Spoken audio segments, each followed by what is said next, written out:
About 4 years ago, I got an email from Stampin' Up! That said I was going in pending. We had just moved, and a lot of things in life at the time were really crazy. I had been a hobby demonstrator for the past 6 years, and since my kids were both starting school, I was ready to do more outside of the home. So I went to social media, and the next thing I knew, Rhonda Wade, my upline, reached out to me and asked me if I would be interested in working for her. Clearly, working for her would be very inspiring and motivating, and so I decided that I was going to do more with Stampin' Up! And really focus on it. But in order to do that, I needed to get more customers. In the next few minutes, let me talk about how I got new customers, going from pending to earning my third incentive trip, the last one in just under 6 months. Pending is when you don't meet your minimum with Stampin' Up! And you get basically kicked out of the company. That's where I was 4 years ago. Within 1 year, my rolling sales, 12 months, went from, the pending, like basically the bare minimum, to $9,000. The second year, they bumped up to about $25,000, and I earned the incentive trip to Alaska that year. Last year, my rolling sales increased again to just over $40,000, and I earned the incentive trip to Greece.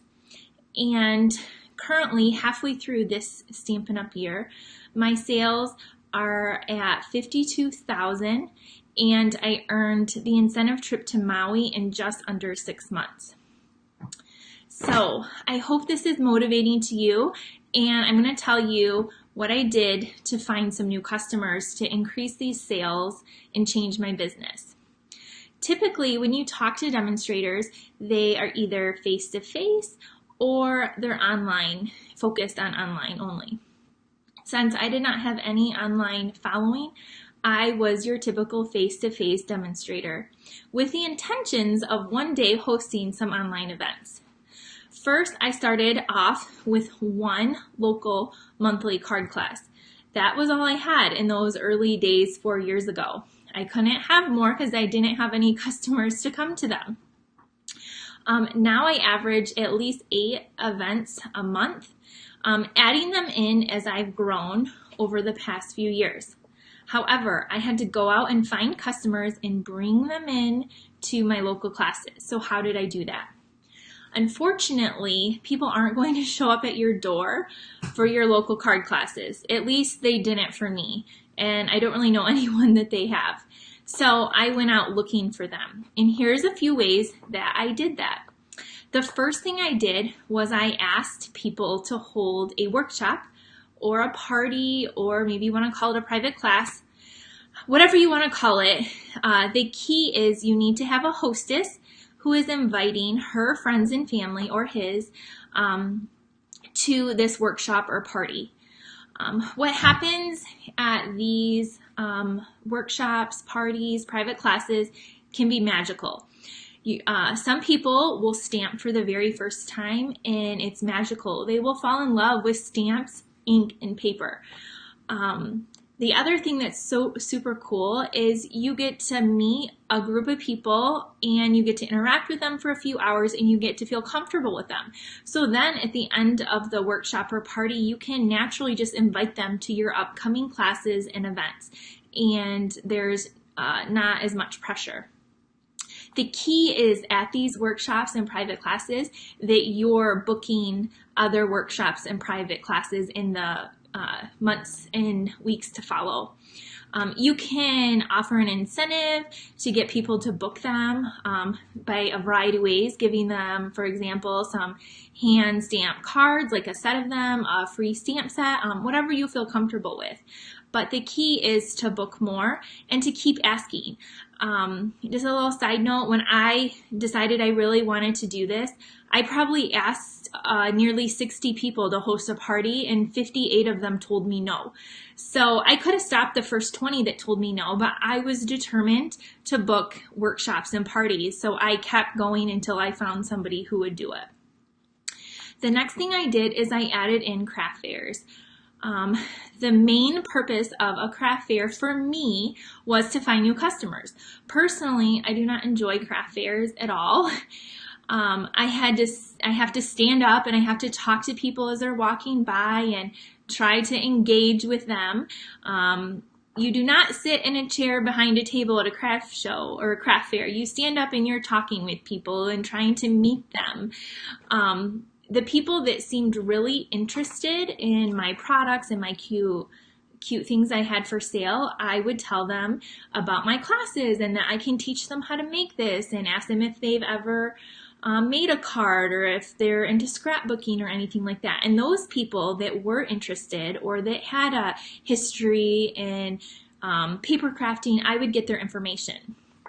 The key is that after you get their information, you need to follow up with them within 24 to 48 hours. Yes, you have to follow up and follow up fast.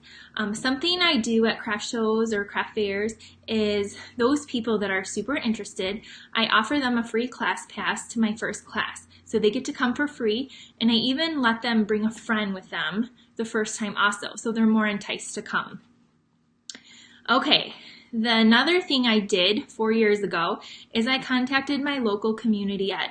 This is run through my public school system, and they offer a variety of classes to the community, such as different cooking classes, lots of exercise classes, and arts and crafts. So I contacted them to see if there was a person doing something that paper crafting, cards, scrapbooking, and there wasn't. So we set it all up and got it going, and I started out doing 2 classes a month through them. Now I'm only doing 1 a month, but what is cool is they will take the registration, they will advertise for you, and you just show up and hold your classes. They're getting your name out there and your events and all of that, and they provide the location. So this was an awesome way to meet some new people. Now I don't have tons of people that come to these, not like 20 people, but the smaller groups of people that I have, I really connect with, and I invite them to come to my other events as well. If you don't have a community ed in your area, you could try reaching out to your public library or possibly a senior center as well. Or you can always go over to maybe a community nearby you, a town nearby you, to do the same thing if perhaps somebody is already doing this in your area. The next thing I did, not immediately, but about halfway into this, is I started going to a third-party location. A third-party location is a great place to hold your events. Now, for me and most everybody I know, this is a Demonstrator. We do a lot of our classes and events, or most of them, right out of our home. And there's nothing wrong with that. In fact, for 9 years, that's exclusively basically all I did at my dining room table, in my kitchen, or in my small little home craft studio. However, when I really wanted to grow, I knew that having a few events outside of my home was the key. I rented out a small hotel conference room where I would do an event about twice a year. This made me more comfortable advertising and inviting strangers or people that I didn't know very well. If you think about it, I don't know, personally, those first few years I started doing the craft shows about 4 years ago, I was a little intimidated to invite somebody I just met into my home to come to a free card class. But having a third-party location made it more comfortable for me to invite them to those. And also, on the flip side, imagine being invited to go to a card class at this lady's house that you just met 2 minutes ago. Some people are just like, no, I'm not coming to your house. So having a third-party location is is phenomenal if you have the opportunity or to find one to do maybe even a couple times a year in your business. Now, when I met these people at these events, I would invite them to my core classes. As they would come and get excited about stamping and making cards, I would invite them to bring their friends. I did this and gave them an incentive that each time they brought a new friend, them and their new friend would get to pick 5 free cards off my card rack for coming. I sell my cards at my classes, so there is a value attached to them. If you don't have a card rack, you can always just bring cards or have them in a box or a cute display, however you want. And this has really helped me in the past year to grow and expand from these referrals. This whole time, I've also been focusing my efforts online to communicate with my current customers, as well as expand and reach new customers out of my area. I focus on things like sharing my projects and ideas and my current events on social media, growing my email list, doing a weekly Facebook Live, blogging, and sharing my videos on YouTube. I did all of those things weekly. Every one of those. Just to touch real quickly on Facebook Live, I've consistently been doing a Facebook Live for the past 2.5 years. By consistently, I mean I've only missed about 4, and 2 of those were rescheduled. The key is to communicate if you need to miss, and when you decide to do these, make it a priority. Doing this, my current customers that I see face-to-face on a monthly basis at my local card classes, they would get to watch me stamp outside of class. They would get to learn more ideas, techniques, and see more products in use. And they could share it on social media with their friends and family. I want to say that honestly, it has taken me a long time to reap the rewards of these Facebook Lives. You're not going to see results in a month or even maybe in 6 months, or at least not consistently see results. Recently, the last 6 to 9 months, I have finally benefited from more consistent online orders and customers from out of my area, as well as growing my team out of state. So, nothing I've done is rocket science. They're all common, proven methods to find new customers. And everything I do, I encourage my team to duplicate and do the same if they are wanting and looking to grow their business as well. Getting new customers is essential for businesses of all kinds.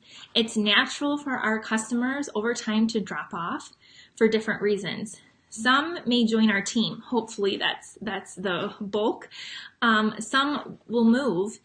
Some will find a different hobby, unfortunately, and some might just have financial reasons for not ordering anymore. It's important that we are consistent in what we do to find new customers so that we can replace those who are naturally going to fall off, and then we will always be growing. At the end of the day, we all know what to do, and it's being consistent in those actions. It's really putting in the work to get the results you want. It's about doing the things you know you need to do even when you don't want to do it. Say, like staying up until 2 a.m., cutting for your card class in the morning when you really just want to go to bed. It's skipping coffee with a friend because you need to write out customer thank you cards. It's about getting up early on the weekends when you wish you could sleep in because you have to get ready for your team meeting. We all know what hard work is, and it is this consistent work and sacrifice that we do to keep our current customers and find new customers that excels our business and takes us to the next level.